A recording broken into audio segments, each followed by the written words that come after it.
This Anthony Albanese offer to work with the government on climate change and energy policy, it's all about, as I see it, satisfying the members of the Otis group, the Ginger group in Labor ranks, and Joel Fitzgibbon, the member for Hunter in particular. And this perhaps is a sign of real concerns by Anthony Albanese about his leadership ahead of the Eden Monaro by-election.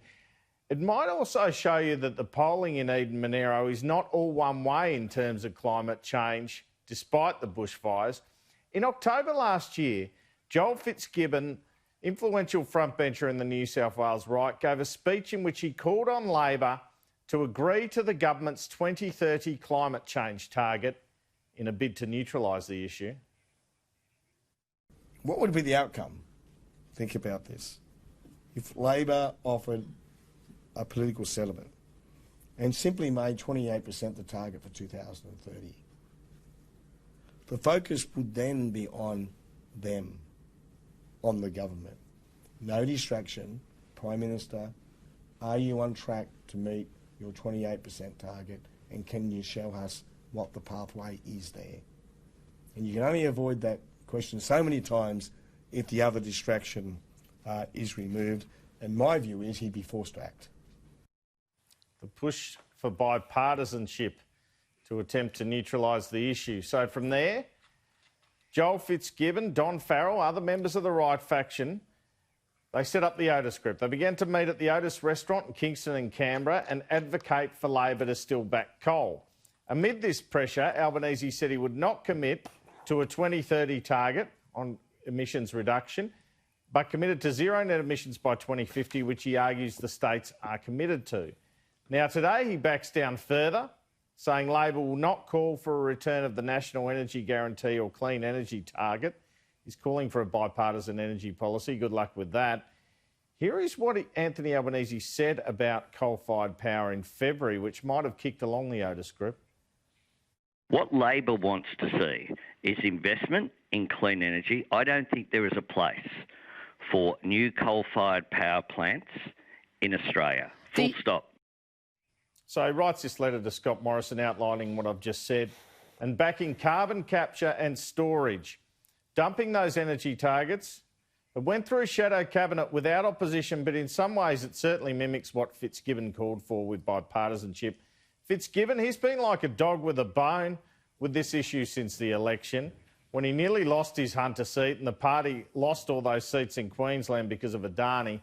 There's a couple of bones Albanese's thrown in the left here, opposing the taxpayer-funded Emissions Reduction Fund and calling for funding for the Australian Renewable Energy Agency.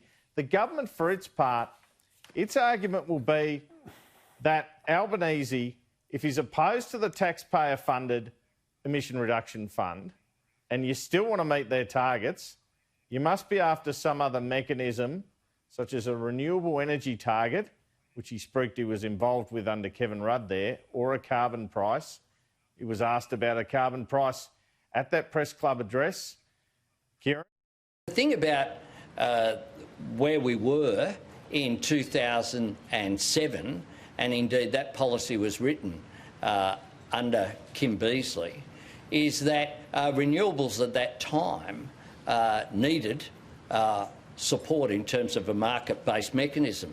The fact is that the cheapest form of new energy in this country is renewables. It's solar and wind. The circumstances have changed. What is being held back at the moment, and in 2019 we saw a 50% drop in renewable investment. The biggest thing that drove change was the 2020 target, 20% by 2020. I say that I, as the Environment and Climate Change spokesperson, wrote that policy in Kim Beazley's climate change blueprint. Why say you oppose a carbon price when you can talk for 3 minutes like that, I guess? Now, Albanese has again affirmed his opposition to Kyoto carryover credits being part of the government's target. In answer to you, Kieran. I want to ask you whether Labor is still committed to not using the Kyoto carryover credits in order to meet the Paris targets. And if that's the case, do you concede that Australia would then have to double emission reduction efforts over the next decade to achieve that? To the first question, yes. It's a rort. If it looks like a rort and sounds like a rort, it is. And that's why the rest of the world is saying no to carryover of... I mean, there's some irony, I've got to say, in a government that completely, one, opposed even ratifying Kyoto and then was opposed to what Labor put in place, saying we want to use those credits of when we had an energy policy in this country in order to make up for the fact that we don't. And what I'm putting forward today is a proposal in which we can have an energy policy in this country. We don't have one at the moment.